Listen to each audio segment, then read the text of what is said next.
Bonjour, je suis ravie de vous retrouver aujourd'hui sur Step by Step. Nous allons aborder le sujet du lien culturel entre la France et la Mongolie. Nous allons recevoir aujourd'hui Mélanie Grasset. Bonjour Mélanie. Bonjour Bachimek. Mélanie, est-ce que tu pourras te présenter à nos spectateurs? Oui, donc je m'appelle Mélanie Grasset, je suis professeure de lettres. J'ai poursuivi des études en littérature, philosophie, mais également des études de langue à l'INALCO où j'ai poursuivi une formation langue et civilisation mongole. J'ai choisi la langue mongole pour deux raisons. Il y avait déjà d'une part celle de la langue, le fait qu'il y a une certaine musicalité qui est liée quand on l'étudie. En fait, on apprend qu'il y a deux catégories de voyelles, masculines et féminines, une langue agglutinante qui permet d'avoir cette sonorité si particulière.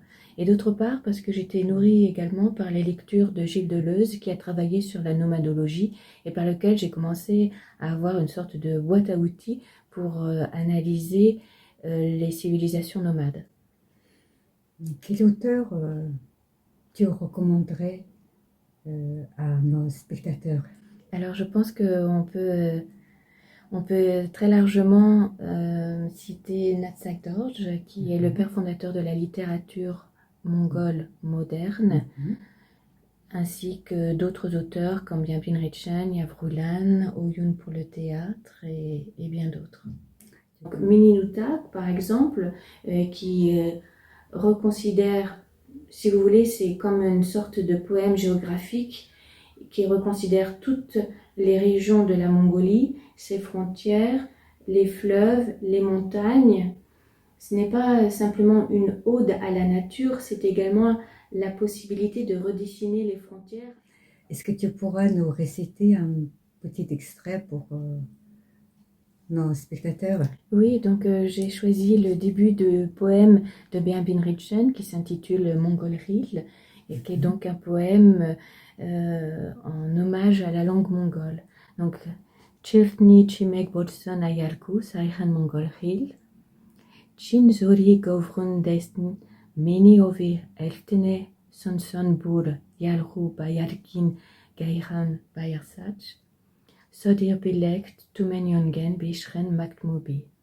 Merci beaucoup Mélanie pour cette belle mélodie que tu nous as apportée grâce à la poésie de Bienpin Ritchen. Comment trouves-tu le niveau de coopération culturelle entre la France et la Mongolie? Alors je pense qu'il y a beaucoup de choses à faire, beaucoup de chantiers à développer, que ce soit au niveau artistique, parce que nous avons eu très peu d'expositions d'art mongol. Bien entendu, nous avons eu l'emblématique exposition Tchingis Khan au château de la Duchesse Anne, où d'ailleurs nous avons représenté une exposition consacrée à un artiste mongol contemporain, Odgon Bayar Ershou. Mais nous pouvons développer en fait plusieurs partenariats avec des institutions muséales afin de présenter d'autres artistes et d'autres objets artistiques mongols.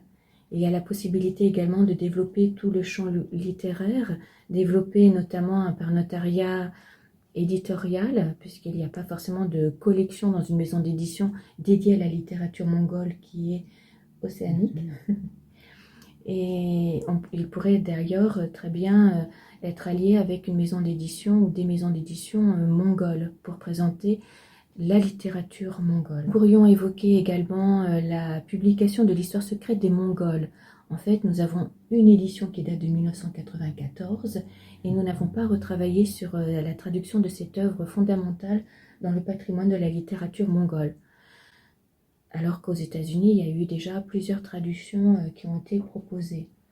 Mais il y a beaucoup d'autres œuvres classiques aussi à découvrir et qui mériteraient d'être publiées afin de faire connaître au public français toutes les possibilités littéraires mongoles. Nous avons parlé des expositions et des littératures. Est-ce que tu vois d'autres pistes pour promouvoir la culture mongole auprès du grand public français?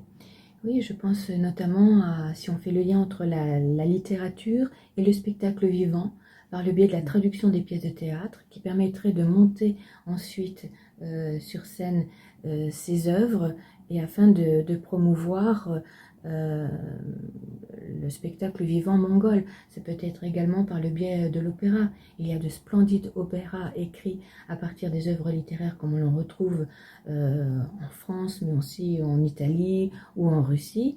Des œuvres emblématiques comme celle d'Eugène Onegin de Pouchkine en Russie. Nous avons aussi des œuvres emblématiques dans l'opéra mongol, comme si je recite Natsak Dorje, Les larmes du lama. Comme les chanteurs d'opéra Aaron Bator, Enktoshin, qui chantent dans les différents théâtres de Moscovite et de Saint-Pétersbourg ou en Italie. Oui. Il y en a des pistes à explorer. Oui, tout à fait. Il y aurait possibilité d'avoir une distribution qui mette en avant des grands barytons ou sopranos mongols afin d'enrichir notre connaissance dans ce domaine. Merci beaucoup Mélanie pour cette entrevue très intéressante, petite mais très concise. Et j'espère que il y en a les entreprises ou les musées, les bibliothèques ou les maisons d'édition, ils vont retenir le message de Mélanie. On a beaucoup d'opportunités pour développer la coopération culturelle et littéraire. Donc, n'hésitez pas à voir les musées en Mongolie et visiter des établissements culturels en Mongolie pour découvrir comment on pourra coopérer ensemble pour faire découvrir les cultures non seulement bilatérales, mais préparer aussi les jeunes personnes pour avoir un esprit ouvert, pour avoir une largesse d'esprit, largesse de point de vue. Et je vous dis à bientôt. Au revoir. Merci de votre attention. Merci. Merci beaucoup Mélanie.